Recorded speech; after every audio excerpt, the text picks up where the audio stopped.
Thanks for joining us. And so the battle for leadership of the Anglophone struggle for self-rule continues evolving, with protagonists and lead characters taking center stage with scenes of rather embarrassing verbal wrangles. The latest case in point pits Dr. Simon Munzo, mastermind of the Anglophone Dialogue Forum, to Wilfred Tassang, recently designated Deputy President of SCACOF. Elsewhere, as government spokesperson Issa Chiroma Bakari hits back, qualifying Amnesty International's torture charge on Cameroon's security forces as destabilization, we question the reasons behind Cameroon's steadily ballooning debt burden. Now make yourselves comfortable as we get set to begin deliberations in a moment.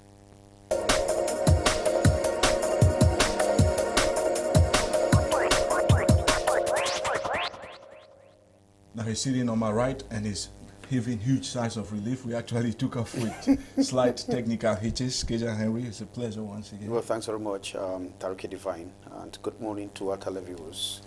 So a couple of weeks after the scandal that erupted at the University of Buea involving the mayor of that town, Patrick Ekemaisunge, Southwest Chiefs, and united under the umbrella of the Southwest Chiefs Conference, SWEC, is calling on authorities at the University of Buea to meticulously screen and vet all students before they are admitted. Yes, that is correct. Don't forget that the Southwest Chiefs Conference had its own dose of disunity because of the problems that they always have, just like the Northwest Chiefs Conference. But this time they are coming up in unison to speak like one organization. In fact, they're still not united. We're going to come there because it was a FACO chief who was supposed to be president of SWEC. Good. That has now come to pass because FACO chiefs say a second-class chief cannot go lead them at SWEC. Well, you see, sometimes such insinuations might not hold. Second-class chief or first-class chief, or that is why some of them want to call themselves is their Royal Majesty. But you find some people, without calling names, who have a clan of less than 100 people, they call themselves Majesty. Anyway, that is not the problem. Probably will come back sometime. Yes, if the chiefs vert that admissions should be meticulous based on what you and I know, the Ekema Gate, it will mean that they are correct. Because don't forget that admission, initially when University of Buea was created in 1993, the first batch, admission for Anglophones, you need 5 points at least, including English language, which was a must. In other words, if the chiefs who were led by Fon Mukete, who has actually outlived his welcome at the helm of SWEC, if they come out to make this declaration, it means there is substance behind. It means there is substance behind. Came actually frauded his way into the university, into and out of the university. Into and out of university. Which means he is not alone. Ekema is probably not the lone person who has got into the university. Now, let me tell you, Divine, now, the University of Buea has been adulterated, with the massive influx or intake of Francophone students. Good. Any student or any Cameroonian should be comfortable wherever he is. All the university or the doors of universities are open to all the Cameroonians. But the conditions that were initially set down or laid down for admissions into the University of Buea specify that you must have at least 5 points of the GC area. But now, Divine, when an Anglophone moves into the university with specificity, somebody who has studied all along from nursery to the high school, and you ask that that person should have English language, and some other person who comes from a background who has never studied English and did not pass English, you probably put that person on trial for 3 months, and then you say you can measure up his level of English with the Anglophone. It becomes questionable. And so that is why they are moving into the university. So the Anglophones seeking admission into UB need at least a pass in O-level English. The Francophones benefit from a program called Immersion System. Now, the Southwest Chiefs, they say as a result of this, UB has been inundated by Francophones. Now, this is tantamount to linguistic segregation. If we say Cameroon is united. If we say Cameroon is united, and if the National Bilingualism Commission is out to probably throw some cold water on the present crisis, then I think it is still an overstatement. But then what they are saying in trying to make sure there is the meticulous screening of students entering the University of Buea. The rules and regulations are laid down. If these students, who are Francophone students who have to go there, must get in as a result of serious English language lessons, it should be serious English language lessons. Thanks very much. Hopefully the chiefs will be heard so that the students who actually get admission into the University of Buea are those who merit being there. Elie Smith, it feels so good to have you back. You've been traveling all morning yesterday. Yeah, exactly. I'm not sure if I'm supposed to tell our viewers this, but you had very high-level talks with some very highly placed personalities yesterday, and I'm particularly talking about the American ambassador to Cameroon. Yes, indeed. His Excellency Michael Stephen Oza. Exactly. I'm not going to ask you to tell us what you spoke with him. It'll be a private visit. As we speak, the president, and this is something that should interest the ambassador and of course the American diplomatic mission to Cameroon. As we speak, the president of the Bamenda Court of First Instance is called Magistrate Bikele Teresa.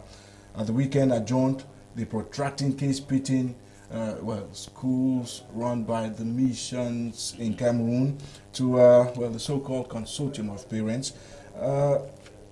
Is it some kind of delay tactics, and what would be the reason? Because it's not the first time the case is being delayed. Yeah, I think it's a delay tactic simply because the so-called consortium of parents is a one-man organization. Because I think it was a two-man organization. One person backed out. Yes, 2 men and 1 person backed out. So it's something engineered by the government. And I'm sorry, their Antonio, their lawyer, who is our friend, Barrister Achu. We have his images. Yes, Barrister Achu. Julius has nothing to put up front, because as we have said time and over again, it's not as though we don't want children to go to school. We, in fact, want children to go to school, but the only problem is that the enabling environments are not there, and the tactics that the government is employing, that is divide and rule or trying to bully people, cannot work. On the contrary, it only embolden those who are on the ground to continue with their mission.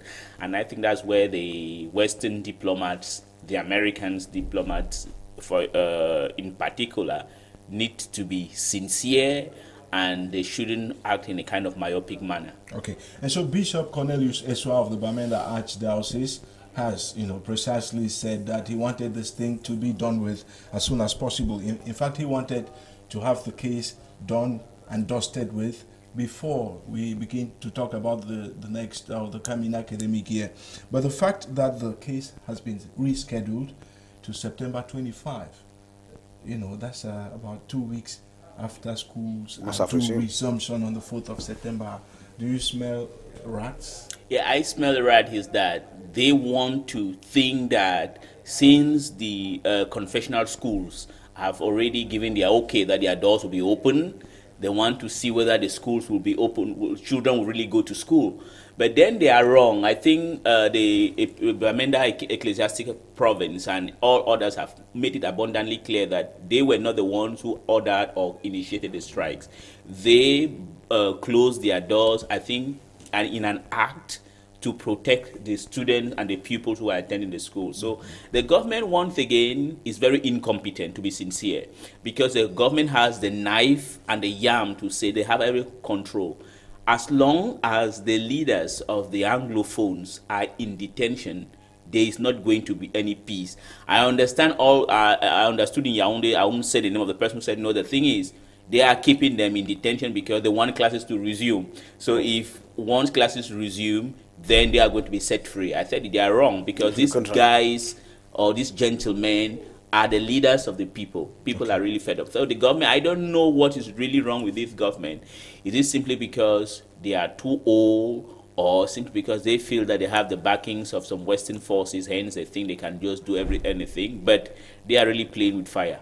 And curiously, Barrister Achu Julius, whom you mentioned a while ago, who's legal counsel for the pseudo consortium of parents, you said it was a one-man thing. He has suddenly gone MIA, missing in action, and previously he mentioned death threats against him, anonymous. Could he expect less? Well, I'm surprised that he fell, or he reacted naively to the reaction of the people. He knew fairly well what he was trying to do and knew the consequences. Perhaps he acted like others. He never knew or underestimated the determination of people of West Cameroon. I think now he has discovered that, and that's the reason why he has disappeared. And we are Democrats. He is a lawyer. If you had lawyers who were able to defend Klaus Barbie, then the lawyer has to do something. But the problem with Barrister Achu is that he is an assertive CPDM member. I was with him on a set at Canal International, the French version of Canal de English. The parent company for Canal. Parent company for Canal de English. He said it openly that he is a member of the CPDM.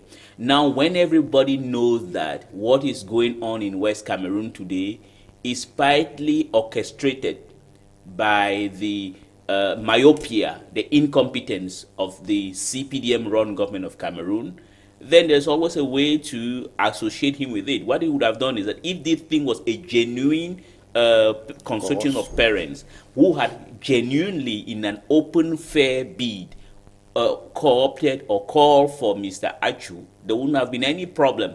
The problem now is that everybody knows that what is wrong in this country is caused by the CPDM, and anybody who is associated with the CPDM is in code considered as an enemy. That's the reason why he is being regarded that way. So we're actually going to do a balance here by getting somebody from the CPDM react, but unfortunately Barrister Fonju Bernard is not taking his phone, and so we might probably only come back to him in a later edition of Tough Talk. Now, this is Tough Talk and not the forum. As you can see on your screens, it's a slight hitch which we're going to probably fix after the break.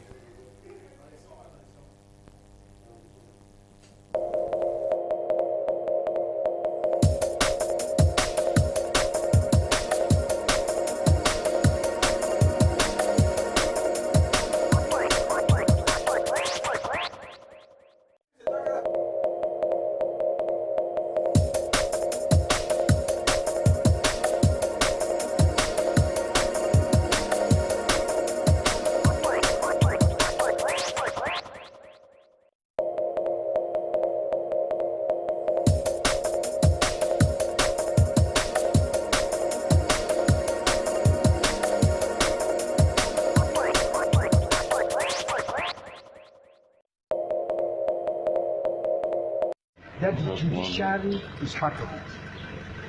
It is very, very sad. The Criminal Procedure Code has provided how an adjournment is carried out. The Criminal Procedure Code says the adjournment is done in court in a loud voice. It doesn't even just say do it. It describes how you should do it. Loud voice. Let them tell me one other case that has been adjourned in this fashion. And over the radio. That's what I'm saying, this fashion. Over the radio. Yes. One other case. And over 2 months. No one more. What is all this? What is all this? They are always restricting us in court. 1 month, maximum. Now it's 2 months, 3 months. It's a terrible thing. I just hope that I hope that the press can really talk about this thing. I really hope the press can talk about it, because even if I did the press was happening. The press was happening. I mean, you people should. You people give. No, you people should give the real picture of what is happening. This is an abuse of justice, and I'm not afraid to say it. It's an abuse of justice. I'm here now. Okay, you understand? So your own copy of the announcement was not sent to you? Your own copy of the announcement was not sent. No. Even if that's why you are here. No, he might have had it. He might have had it. He wanted to see what will happen. But I am asking you people to be the journalist. No, they blocked me then. Yes, they blocked me, and I told them that I would go. But since they put their car, so I came down. They said I came there. Of course, I didn't stand. I just accelerated and they gave me. You know?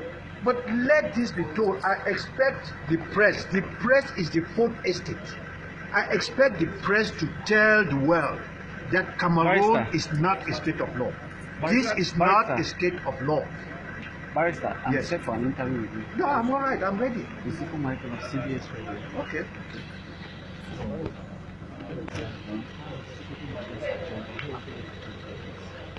Well, I don't know who adjourned the case. I don't know. We have all come here. You saw all the accused persons here. Then the accused persons are told here that an adjournment was taken over the radio. That is unorthodox. That is not provided by any law of this land. So if Cameroon prides itself with being a state of law, Cameroon and the judiciary of all must respect the law. This is a violation, flagrant violation of the law of this land. So what's the way forward from the team of plans that you see? The way forward is that we are telling the world that Cameroon is not respecting the law. That is what we are telling the world. And so that is, well, that was former Bar Council or Bâtonnier Eta Bisson Jr. reacting there after they learned from radio reports that the case pitting the moderator of the Presbyterian Church in Cameroon, the Right Reverend Funky Samuel Foba, slated initially yesterday, June the 24th, at the Court of First Instance in Buea, had been moved on to. Kejan Henry, it's curious that even the lead counsel for defense learns of the adjournment through a radio announcement. Good, and he was very meticulous in explaining that there is an interpretation of the law. If the authority or the state council should publish an adjournment through the media or through the radio without serving a hard copy to the concerned or to the accused, it is uncalled for. But I remember that in Bamenda, the Bamenda Court of First Instance actually published the adjournment. It was pasted on the wall and copies served, the accused. Okay. Now let me take you over to something else. It's going to be big now. With the pioneer initiators of the protracting Anglophone self-rule struggle currently toiling behind bars, concerns over who should lead the movement have been steadily gathering flesh among Anglophones. In recent months, the likes of the Tapang Ivors, the Mark Barras, or Barretas if you don't mind, have been named and shamed for attempting to hijack the struggle for personal aggrandizement. We've observed leadership tussles pitting groups like Skakov to more risk, and as we speak, a raging war of words currently pits Dr. Simon Monzu, formerly of the UN, in fact, Deputy Secretary General at the UN, and mastermind of the Anglophone Dialogue Forum, to Tassang Wilfred, who was recently designated Vice President of Skakov. Gina Leke, it's a pleasure to have you here at this point in time. The pleasure is mine. So what went wrong? Well, as you rightly said, there has been this war of words between Dr. Simon Monzu and Wilfred Tassang. And before we get... Wilfred Tassang was the former spokesperson for the band Anglophone Consortium.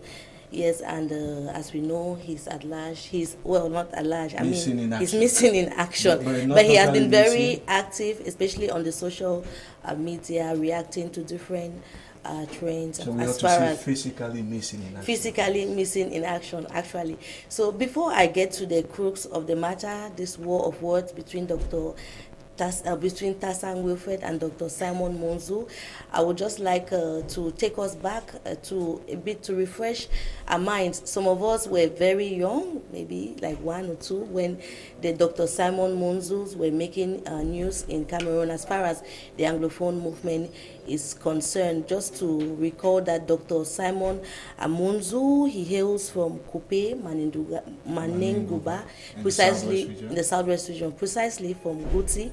And as I'm sure you know, but maybe some of our viewers may not know, he was once a CNU/CPDM bigwig, especially in the early 1980s. But around... in other words, his political molding happened while he was militating for the ruling CPDM. Exactly, and Monzu was one of the heroic who convened the historic All Anglophone Conference AAC1 in Buea and AAC2 in Bamenda. That was in 1993 and 1994 respectively. I actually read the rapport, you know, the final communique at the Bamenda, at the end of the AAC2 Bamenda, yes, and he yes. said to have wept profusely while reading. Exactly, that's where I come in now.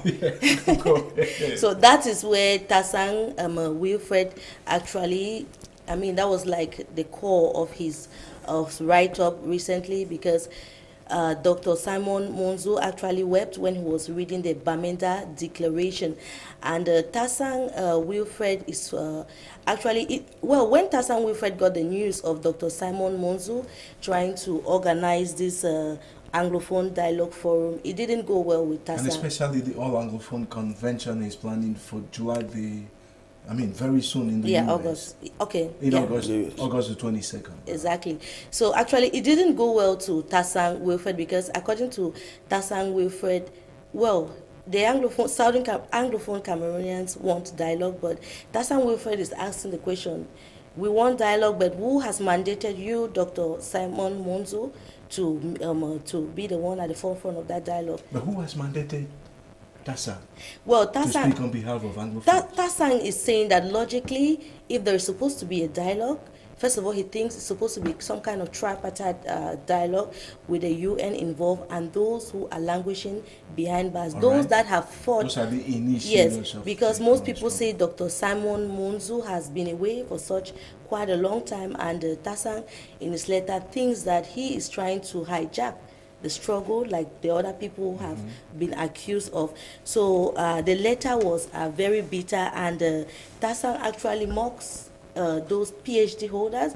In the letter, if you go through the letter, I mean, he's trying to say that he has no regard whatsoever for those who hold PhD, but who actually in Cameroon, who actually demonstrate lack of knowledge. He said that when they met at one of these education committee, he actually told people like Professor Nalova, the former Vice Chancellor, and Professor Akenji, that if you cannot use your PhD to help your fellow Southern Cameroonians, then it's of no use. If you cannot, make use of this wisdom, this knowledge that you've acquired is of no use. And he was directly attacking Dr. Simon Monzo, who is also a PhD holder.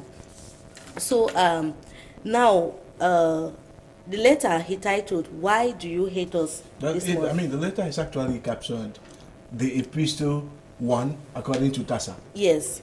So he's asking Dr. Samuel Monzo that, why do you hate us so much? He's saying that Simon Monzo got his job at the UN thanks to backing from the Buea regime, and that it seems, from what Tasang is insinuating, it is payback time. So La Republique has gotten to him and say, come and pay us for the job, the very cozy job, as Tasang puts it, that he has had at the UN. As Deputy Secretary General, that's huge. Exactly, and Tasang goes forth to say that he's not surprised that La Republique chose Dr. Simon Monzo, given that when Obama had the summit of the African head of state, it was him, Dr. Simon Monzo, that mobilized Southern Cameroonians in the United States of America to turn out massively for that event. So he's asking Dr. Simon Monzo that why does he want to betray the struggle? In other words, the attack comes in the form of this.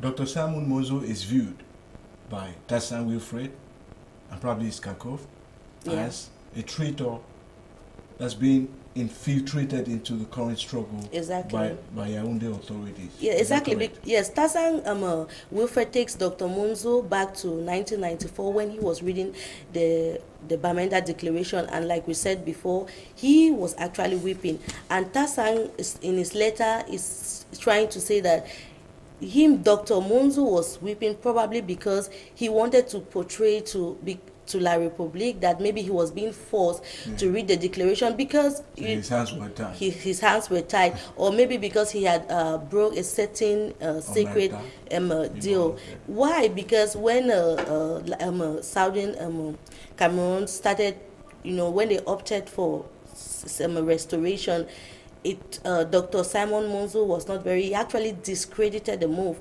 like he was for federation. He actually holds and that. he actually still holds that up to today. That if Southern Cameroons want self-rule, they should not count on the UN. They should not count on the UN, and that the only way they can get some independence is through a war. Which is not good for Cameroon at this point. It is definitely nobody wants war in this country. We love our country and we want dialogue. But I think the point Tasang is trying to make is, if there has to be dialogue, at least the person that has to represent the Southern Cameroonians has to be someone that has been, you know, we know what this struggle has lately. In the months back, people have died.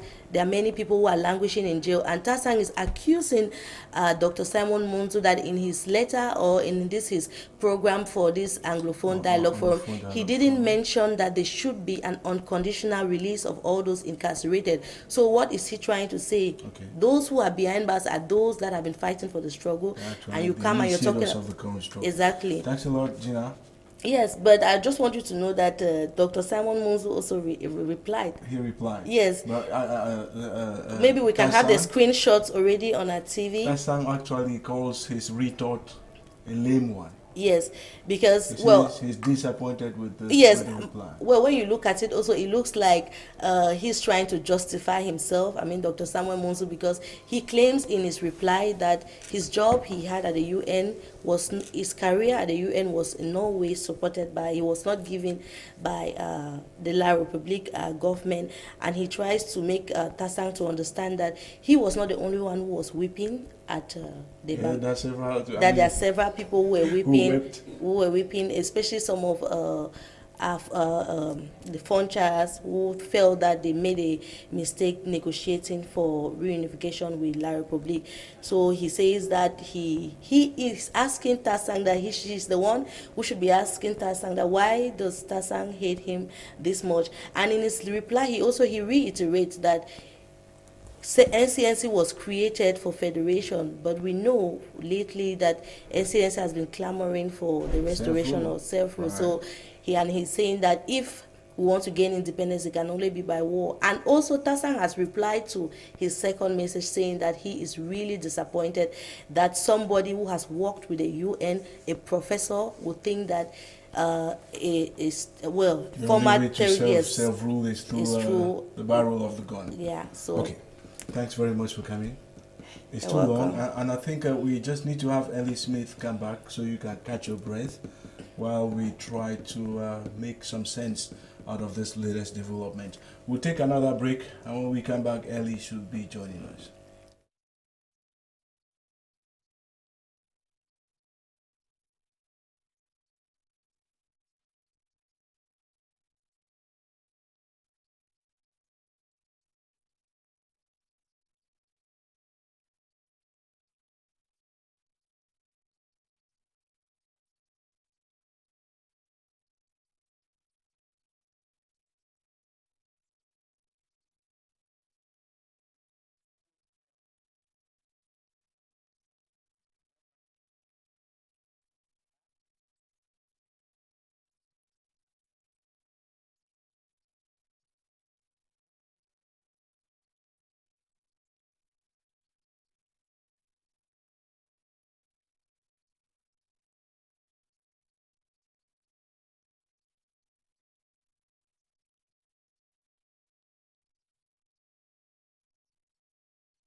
So this is a development that is being considered unhealthy, unfortunate, and an embarrassment to the likes of Barrister Agbo Bala, Dr. Neba Fontaine, and of course the Mancho Bibixis and all others detained on the sidelines of the evolving Anglophone crisis.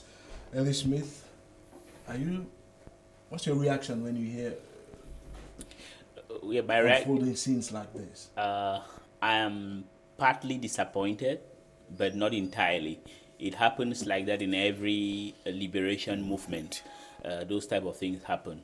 And I think that if we are for democracy, we should allow people with diverse opinions to express theirs. I'm very surprised, but one thing which is shocking is that if at this point in time we already have this type of infighting what will happen should the aspired statehood materializes? That's the question you have to ask. And then another thing we have to understand, that this problem of divergence has always existed. Perhaps today, because we have multiplicity of media, especially social media, hence we are hearing about it. If you could recall, when SCNC was created, SCNC had one country that really stood for support of Southern Cameroon. It was Zimbabwe. And what happened was that somebody within the SCNC decided to make a U-turn. He is alive, I think so.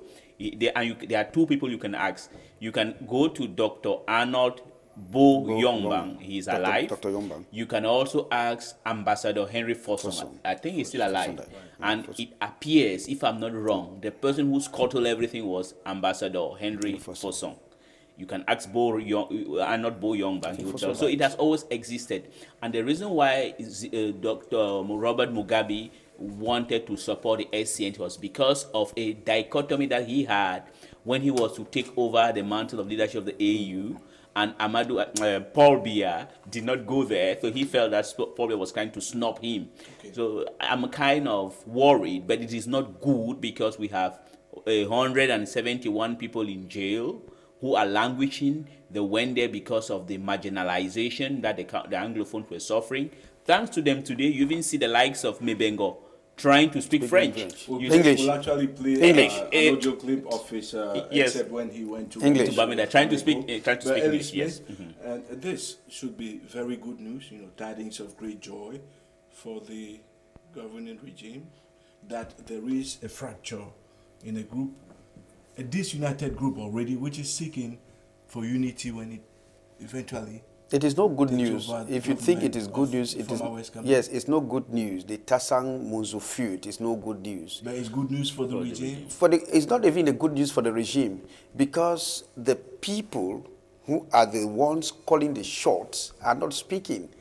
If the government should do its research, probably through its senior divisional officers, through its intelligence gathering, you understand that the people are the ones calling the shot. It's neither Tasang nor Munzu are the ones calling the shot. It's neither the political or economic elite calling the shot. I am saying this because I'm always on the ground. Who is? Those calling the shots are the parents at home. Not Munzu, not Tasang, not Tapang, not Barreta, not Buea. But let me tell you. So this struggle is all about sending back children I to am school. telling you, it's not like that, because the first thing is, let the children go back to school. That is one of the things.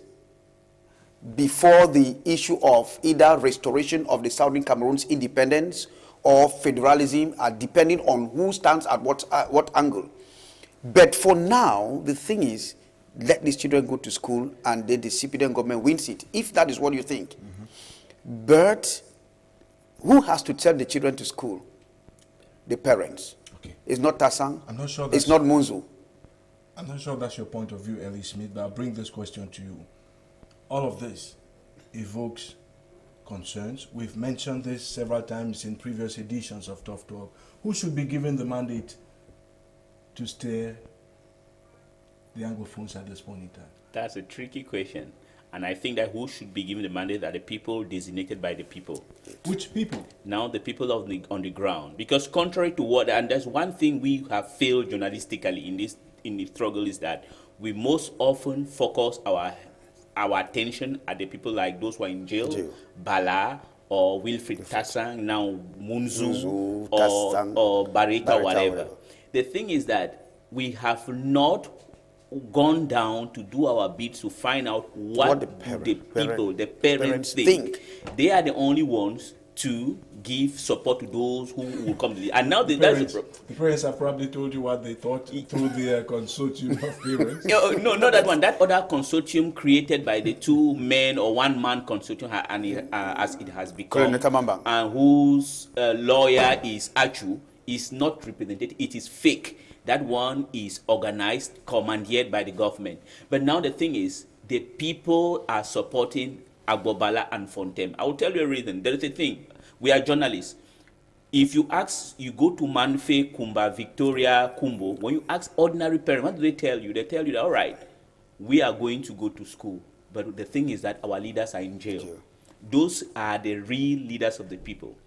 What about those who are clamoring, who are successfully and effectively calling for the ghost town days? They are not. They are opportunists. They are opportunists. They are opportunists because, as this in French, I like to say in French, la nature a horreur du vide. They are just filling out the whole the vacuum left by the legitimate leaders. And there's a question you asked to Henry that I beg to respond to it. If the government of Yaoundé is maybe celebrating, yes, they can celebrate the fracture. They can celebrate, but it's momentary because the danger in such movement is that those who will take over are almost always extremist fringe of the people. Does the government want the extremists to take over? Yeah. Because if the government thinks, all right, Tassang is fighting with Munzu, Barreta is fighting with Buea or whatever, okay, that's very good, they are divided. No, which means that you have a leeway for people on the fringes to take over. That's where this thing has nothing to do. That's where, for once, and John Frundi is right, where he thinks that the government should speak with the legitimate leaders. That is those who are in jail. Okay. Now, in the absence of the means of speaking with these legitimate leaders, Henry, should this struggle be coordinated? Can it be coordinated more effectively from abroad or from Cameroon? Don't forget that when the home-based actors or activists have been sidelined and everything is coming from abroad. The elections at Skarkov announced that more risk and now the squabble. Yes, the Oliver Tambo, the Sisulus and the Mandelas were in prison. ANC activities were coordinated from Zimbabwe, from all over the world, like you and I know. They are coordinating the activities. And don't forget, on the eve of their arrest, I remember I spoke with Bala and Fontem on that day of their arrest because I needed to have some information for my report. And we got an information that was sent that Mark Barreta and Tapang Ivo will be coordinating the activities of the consortium, which was finally outlawed, which means that these were the initial people coordinating the activities as per the consortium. Okay. Then the others came up, as we are all seeing, and they are coming up, and probably we don't know which will be coming up in the next couple of days. Mm-hmm. Which means, or to answer your question, it is always even good to coordinate. And who knows who is coordinating from Cameroon? Because we are only talking about coordinations from abroad. Mm-hmm. Who is coordinating from Cameroon? Why is it so solid? Because if the coordination was only to be left in the hands of those out of the country, I think would have the struggle would have ended. Okay. But it means there is an invisible hand back in Cameroon that is coordinating affairs. Now let's get back to the phony war between Tassang and Monzo. Elie Smith.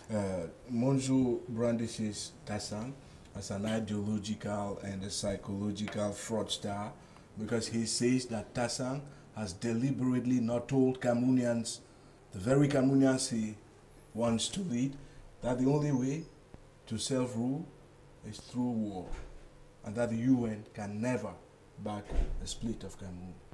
He has worked there, he knows what he's talking about. I think I respect Simon Munzu very much, but I think he's lying, to be sincere, because we live in a world whereby we have seen cases that the UN has backed. I can give cases that took place without any split of blood. The case of Czechoslovakia, the division of the Slovaks and the Czechs. Now the thing is, he might have an element of truth that if the people, the only recourse to arms will come when the ground forces decide to weaponize their movement. As long as they are not weaponizing their movement, it's not going to happen. And then Monzo should not forget that there are books there. The United Nations, remember when the Green Trail Agreement, when Mr. Buea went and met Kofi Annan, they gave Cameroon two maps. That of the Republic, West Cameroon, former West Cameroon, and that of former East Cameroon. And remember, history is there. Cameroon is a creation of the Germans. Cameroon has never existed before. We had some empires, the good ones were the Adamawa, the Kanuri. And now, when the Germans lost, This country was divided officially in 1919. It is called the Simon-Littleton Agreement, which partitions, we have the demarcations. We also have a kind of territorial boundaries dispute whereby some extremely right up to Hickory to Bonabedi or Hickory Town and some around Buda and Chang. Well, that is another thing, but the lines are there well demarcated. And there's a proof. Recently, I cannot remember precisely, when there was a dispute in the Kupe Maninguba and the Mongo division over which, the Dangote which map was taken to adjudicate it? It was the 1990 map to adjudicate it. Now the thing I have, my thought is that if the movement is well organized, things can happen. But I also want to let people understand one thing, because I know there are some people like Munzo and the others who say, okay, oh, well, we cannot. No. You look at countries, let me give an example. When you go to Spain, the Catalan and the Greater Spaniard, they're the same people that have been there for 1,000 years, yet the Catalan wants their independence. When you go to Scotland and the English, 356 years of unity, yet the Scots want their independence. So I think that the independence can be achieved, but the reality is that not every Anglophone is for independence. Anglophones, most of them want federation simply because they feel that two states united in 1961 and one is being cheated, and the one who is cheated is West Cameroon. Keja Henry Atembe, she was saying it a while ago, Gina Leke. She mentioned how Dr. Simon Monzo wept in 1994 in Bamenda when he was reading the declaration for the All Anglophone Conference. Number 2, would you say this is a man intending to play political games with the Anglophone struggle? Could he be such a traitor? It is early to discover whether or not he's a traitor. I don't want to put it that way. The interpretation of the hot tears that ran down his cheeks, to me, would have probably meant something. Don't forget that what could it have symbolized? That would have symbolized regrets, or feeling the pains. Though he, like somebody who was already well pleased, probably not within the middle class, but even in the upper class, and feeling for the people down there and feeling for his people. If Munzu would have been that type of somebody who would have known long time ago, but I want to believe he is sincere, but the approach is what matters. And his sincerity, like Tasang said, is doubtful because he did not consult with the others. And that is why people want to think that he wants to steal the show as an individual, like the others who wanted to steal the show. Don't forget that Ekema wanted to steal the show, Okala Bilai wanted to steal the show, and some of our elites, so that when the problem will rest, they will now harvest the gains. And that is what we are looking at. But to come again to your problem, I don't think there is an iota of betrayal, but the fact that he did not consult with some other people first, because it was an independent initiative, like we are all knowing. Elie Smith, your take on this before we move on? Yeah, my take on it is that I don't think he's a traitor. He's a man of integrity. And I also think that, honestly speaking, I have always predicted this thing. Beside all this Cameroonian Anglophone nationality, Cameroon is going to break up. Cameroon, Nigeria, Mali, there are a number of countries that are going to break up in Africa because of misrule. But now I think the approach of Munzo is not bad. Because when Munzo wants to call on look about the national conference or whatever he wants to call, I think he wants to come back to basics. He wants to come back to basics, and the only salvation to this country is that we should go back, and that the Francophones and some so-called elites, I understand he says, Tassan says he has no confidence in PhD holders. Yes, because most of those PhD holders have disappointed us. But I don't think Munzo is a disappointment. I want that they should give Munzo the chance, a benefit of the doubt. Perhaps he began a one-man something, but maybe he has some time to extend and then recruit people to say that let's talk about a return to two-state federation. I think that is the idea of Munzo. Okay, now let's take a break. When we come back, we probably may have only 5 minutes left to discuss Issa Chiro Mabakari, that's Cameroon's government spokesperson, hitting back at the recent July 20 report from Amnesty International accusing Cameroon security forces of operating torture centers in the far north on the sidelines of the war against Boko Haram. Don't you go.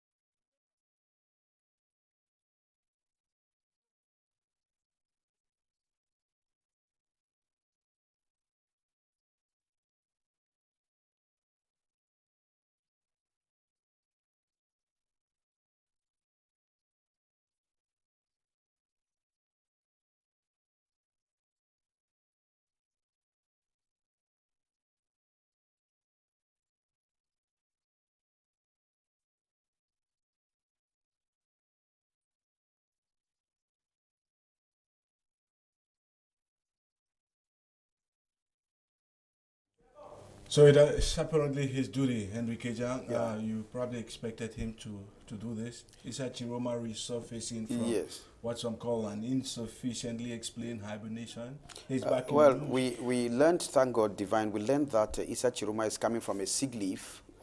We thank God for his health. Did you expect less from him? Regarding no, I did not expect less, and did not expect what I already know him to be.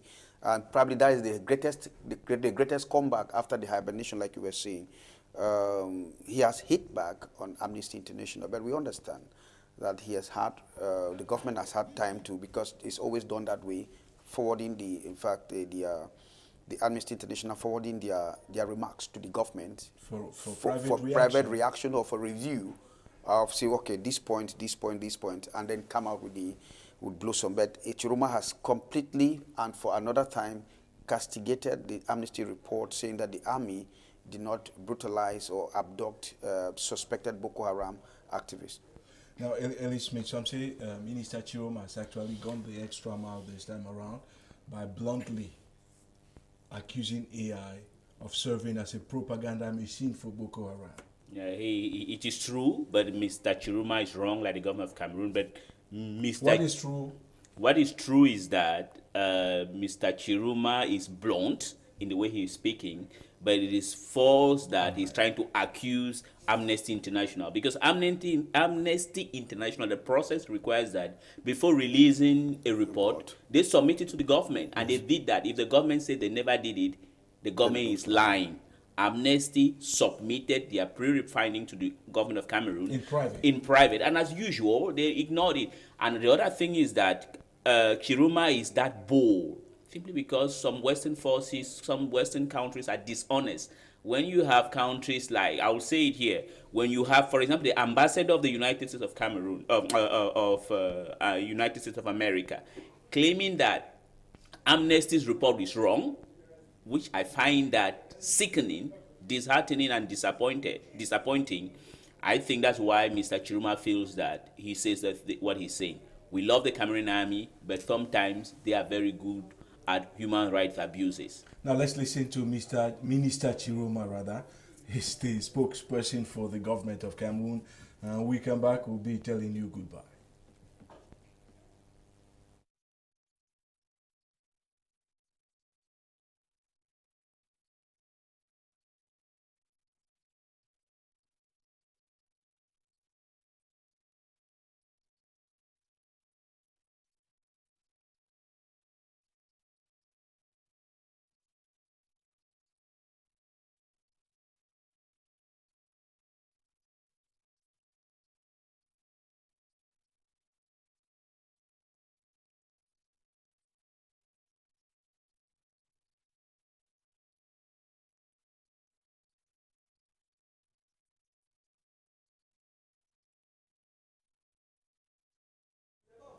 And so for some very strange reason, our machines cannot read Issa Chiroma's reaction. He actually voiced them at a news conference in Yaoundé on Friday last week.